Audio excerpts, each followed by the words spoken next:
కొద్దిగా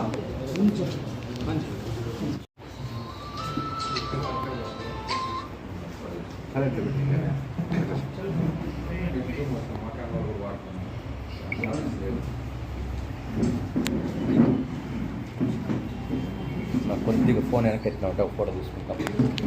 అవేరు inspector SI వాళ్ళ సిబ్బంది ప్రత్యేకమైన సమాచారం ఇన్ఫర్మేషన్ నెట్వర్క్ డెవలప్ చేయడం జరిగింది.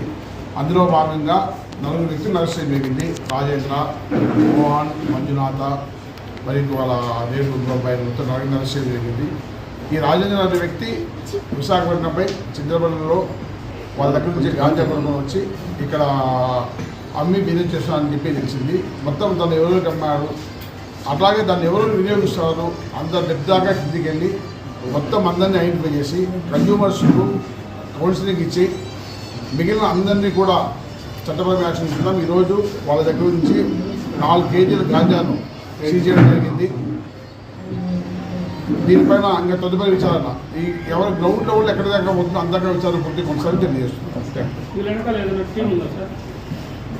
ప్రత్యేక టీం అంటూ లేరు. ఎవరికి వాళ్ళే గాంజా ఈజీ ఎర్నింగ్ అనుకోని ఎవరికి వాళ్ళే వెళ్ళి తెచ్చుకుంటున్నారు. వైజాగ్ నుంచి తెచ్చుకుంటారని చెప్తున్నారు. అక్కడ కూడా అసలు ఆ చిత్రపల్లిలో ఎవరు ఇంకైతే అక్కడ కూడా front fraud back fraud links అన్నీ కూడా వెలిగించడానికి ప్రయత్నం చేస్తాము. ఈ సమాచారాన్ని పూర్తిగా వేరే అందరితో షేర్ చేసుకొని దీనికి ఎవరైతే లింకప్ అందరినీ కూడా వెలిగించడానికి ట్రై చేస్తాము. సార్ మన పొలం కదా మీకు కన్జ్యూమర్స్ని ఎవరైతే ఐడెంటిఫై చేసి ఆ కన్జ్యూమర్స్కు కౌన్సిలింగ్ ఇస్తాము.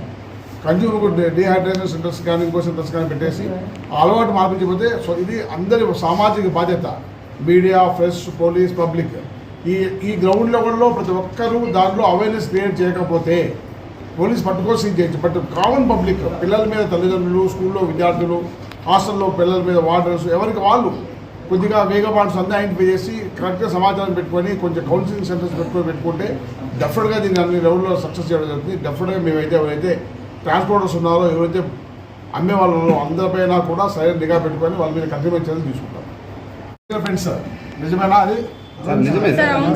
Good, thank you. అదే మామూలుగా లేదు సార్, డెఫినెట్గా స్పందిస్తాము. మనకు మీడియా అండ్ ప్రెస్ గ్రూప్ ఉంది. మీ నోటీస్కి వస్తానే ఆ దాంట్లో గ్రూప్లో పెడితే ఏదైనా ఎనీ ఇల్లీగల్ యాక్టివిటీ ఎనీ ఇది మీరు పొద్దున్నే వెళ్ళి ఈవినింగ్ అడగచ్చు ఏమైందని వెంటనే రెస్పాండ్ అవుతాం కదా. ఇప్పటికప్పుడు కమ్యూనికేషన్లో ఉన్నాం. ఎప్పుడోసారి ఇట్లా కలిసినప్పుడు కాకుండా ఇప్పటికప్పుడు కమ్యూనికేషన్లో ఉందాం. డెఫినెట్గా మీరు ఇచ్చే సమాచారం పైన త్వరగా స్పందిస్తాము. డెఫినెట్గా పోలీస్ యాక్షన్ ఉంటుంది. దానివల్ల పబ్లిక్ కూడా కొంచెం హ్యాపీ ఫీల్ అవుతారు. కాబట్టి మీకు వచ్చే సమాచారం ఏదైనా సరే మాకు ఇవ్వాలని రిక్వెస్ట్.